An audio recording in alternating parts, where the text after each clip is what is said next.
Big TV భక్తి సమాచారం WhatsApp ఛానల్లో జాయిన్ అవ్వండి. అన్ని విశేషాలు ఎప్పటికప్పుడు తెలుసుకోండి. శ్రీ గురుభ్యో నమః. శ్రీమాత్రే నమః. ప్రేక్షకులందరికీ నమస్కారం. గురు బ్రహ్మ గురుర్విష్ణు గురుర్దేవో మహేశ్వరః గురుః సాక్షాత్ పరం బ్రహ్మ తస్మై శ్రీ గురవే నమః. ఆపదామపహర్తారం దాతారం సర్వసంపదాం లోకాభిరామం శ్రీరామం భూయో భూయో నమామ్యహం. మనం భాగవత కథల్లో ఈరోజు 4వ రోజుకి చేరుకున్నాం. 4వ రోజుకి మనం ఈ రోజున వ్యాస భగవానుడు, వేదవ్యాసుడు, ఈయన అసలు నామం దేవవ్రతుడు.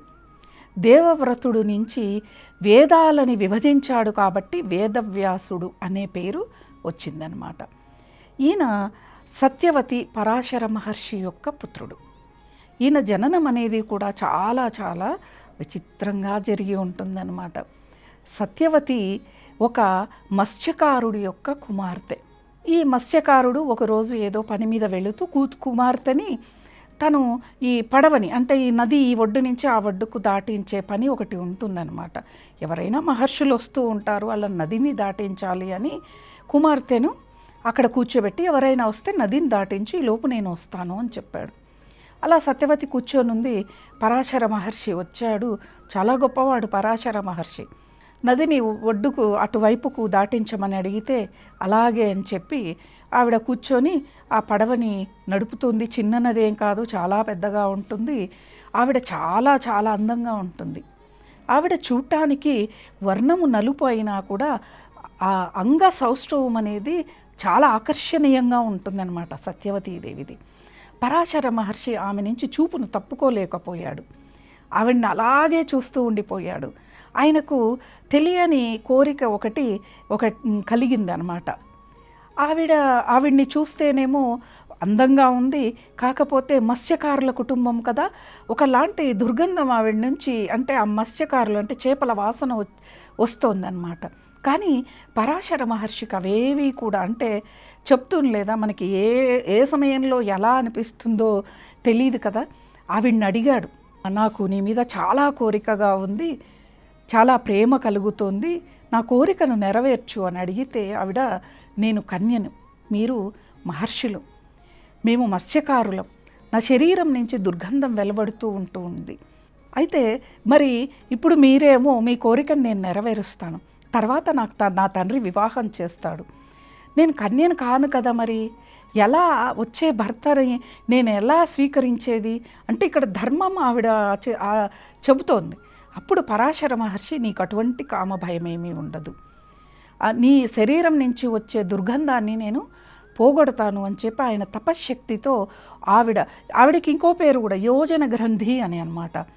ఆవిడకి ఒక మంచి సువాసన ఆవిడ శరీరం నుంచి వచ్చేలాగా అనుగ్రహించాడు. అంటే కొన్ని యోజనాల వరకు ఆవిడ శరీరం నుంచి వచ్చే సువాసన వెదజల్లుతూ ఉంటుంది, అంత మంచి వాసన వస్తుంది అన్నమాట. అలా నదిని దాటించిన తర్వాత వారు ఇరువురు కూడా ఏకమయ్యారు. పరాశర మహర్షి వెళ్ళిపోతూ ఆవిడకి నీకు పుత్రుడు జన్మిస్తాడు, ఇలా స్వయాన విష్ణువే జన్మిస్తాడు, వేదాల్ని విభజించేంత గొప్పవాడవుతాడు అని చెప్పి ఆయన వెళ్ళిపోతాడు.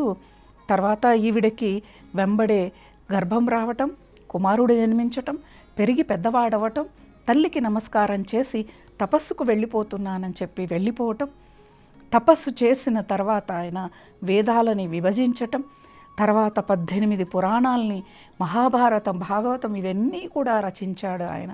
అద్భుతమైన రచనలను మనకి అందించాడు వేదవ్యాసుడు.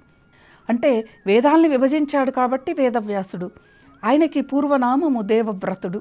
అలా వేదవ్యాసుడు మనకి అనేక రకాలుగా ఎన్ని మనకి ఇప్పుడు పూజలు, వ్రతాలు, నోములు ఇవన్నీ కూడా ఏవి ఆచరిస్తే భగవంతుని పట్టుకోగలం, ఏ విధి విధానాలతో మనం ఆచరించాలి అని చెప్పి మనకి నేర్పించి మన ముందుకు తీసుకొచ్చి ఇప్పటికీ యుగయుగాలుగా మన మధ్యలో ఇవన్నీ కూడా జరుపుకుంటున్నాము అంటే అది ఒక్క వేదవ్యాసుడి యొక్క అనుగ్రహం వల్లనే జరుగుతుందన్నమాట.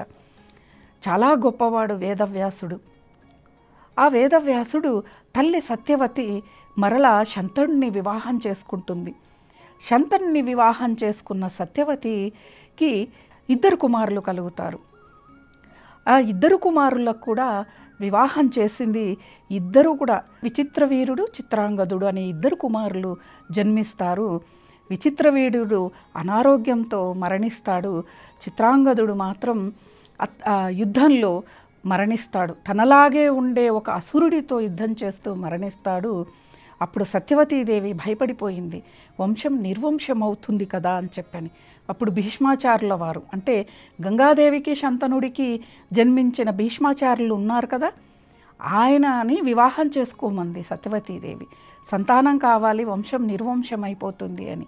అప్పుడు భీష్ముడు అన్నాడు, అమ్మ నువ్వు వివాహం చేసుకునేటప్పుడు నేను నీకు మాట ఇచ్చాను, నేను వివాహం చేసుకోను, సంతానాన్ని కనను, ఈ రాజ్యము నా సంతానము కనదు, ఇదే నేను నీకు ప్రతిజ్ఞ చేశాను, నేను అలా వెనక్కి తీసుకోను అని చెప్తాడు. అప్పుడు సత్యవతీదేవి ఏం చెయ్యాలి అని ఒక్కసారి, అంటే వేదవ్యాసుడు తపస్సు చేసుకోవటానికి వెళ్తూ తల్లికి ఏం చెప్పాడు అంటే, నువ్వు ఎప్పుడు స్మరించినా నీ ముందు నేను ఉంటాను తల్లి అని చెప్పి వెళ్ళిపోతాడు. అప్పుడు ఆ తల్లి వేదవ్యాసుని స్మరించింది. ఆయన తల్లి ముందుకొచ్చాడు, వచ్చిన కష్టాన్ని చెప్పింది, వంశం నిర్వంశం అయిపోతుంది అని చెప్పని. అప్పుడు వేదవ్యాసుని కోరింది, నీ ద్వారా ఈ వంశం ఉద్ధరింపబడాలి అని. అప్పుడు ఆయన ద్వారానే అంబికకి సంతానం, పాండవులు అలాగే కౌరవులు. అయితే మరి ఇంకొకసారి అంబాలిక దగ్గరికి వేదవ్యాసుని, అంటే ఆవిడకి వీళ్ళకి 100 మంది పుత్రులు, ఈవిడకేమో 5 మంది పుత్రులు, తక్కువ కదా అని చెప్పి వేదవ్యాసుని పంపపోతే అంబాలిక ఏం చేసిందంటే, ఇంకా ఆవిడకి ఇష్టం లేక వాళ్ళ దగ్గర ఉన్న దాసీని పంపించింది ఆవిడ స్థానంలో. అప్పుడు ఆ వేదవ్యాసుడికి దాసీకి జన్మించిన వాడే విదురుడు. ఆ విదురుడి యొక్క కథ మనం ఇంకొక ధారావాహికంలో తెలుసుకుందాము. అలా కురువంశం నిలబడింది. పాండవులు కౌరవులు కూడా వేదవ్యాసుడి యొక్క సంతానమే అని చెప్పి మనకి ఇక్కడ భాగవతంలో చెప్పబడింది అన్నమాట. అంటే ఇప్పుడు మనకి ఈ భాగవతం అందించబడింది ఎవరి ద్వారా? నారదుడి ద్వారానే. మరి వేదవ్యాసుడు సరస్వతీ నది ఒడ్డున కూర్చొని చింతిస్తూ ఉంటే, అంటే ఏదో తృప్తి లేదన్నమాట. అప్పుడు నారదుడు రావటం, ఇదంతా కూడా జరగవలసిన ముందే నిర్ణయించబడిన కార్యం ఇది. ఏదో అప్పటికప్పుడు జరిగింది కాదు. వేదవ్యాసుడు మదిలో అలా తలంపులు తీసుకొచ్చాడు భగవానుడు. నారదుడిని పంపించాడు. నారదుడి ద్వారా భాగవతం వేదవ్యాసుడికి అందించబడింది. ఆ తర్వాత మనందరికీ కూడా ఇప్పుడు ఈ భాగవతం అనేది ఇలా మనమందరము చెప్పుకునే స్థాయికి, మనమందరం విని మన పాపాన్ని మన కర్మని తొలగించుకొని ఈ బాహ్య ప్రపంచం పట్ల, ఈ భౌతిక శరీరం పట్ల వ్యామోహాన్ని తగ్గించుకొని భగవంతుడు అనేవాడు ఉన్నాడు, వాడిని పట్టుకోండి అని చెప్పటానికే మన ముందుకు ఈరోజు వేదవ్యాసుడే ఈ యొక్క మహత్ గ్రంథాన్ని మనకి అందించారు. పురాణాలన్నిటి సారాంశం కూడా మనకి భాగవతంలో ఉంటుంది. అంటే ఒక భాగవతం మనము చదివితే పురాణాలన్నీ చదివిన యొక్క పుణ్య ఫలితం మనకి లభిస్తుంది. మనకి భగవంతుని ఎలా పట్టుకోవాలో తెలుస్తుంది. ముక్తి మోక్షం ఈ దారి అనేది ఎలా వెళ్ళాలి అనేది కూడా తెలుస్తుంది అన్నమాట. అదే ఈ యొక్క భాగవత యొక్క సారాంశము. ఈ వేదవ్యాసుడి యొక్క జననం గురించి, వేదవ్యాసుడు ఏంటిది అని ఎవరైతే ఈ సారాంశాన్ని తెలుసుకుంటారో వాళ్ళందరికీ కూడా మరుజన్మ, అంటే మళ్ళా తల్లి గర్భవాసం చేసే అవకాశం ఉండదు అని చెప్పి చెప్తూ ఉన్నారు. ఇంకొక ఎపిసోడ్లో నారద మహర్షి యొక్క వృత్తాంతాన్ని తెలుసుకుందాము. స్వస్తి. For more videos like this, subscribe Big TV channel.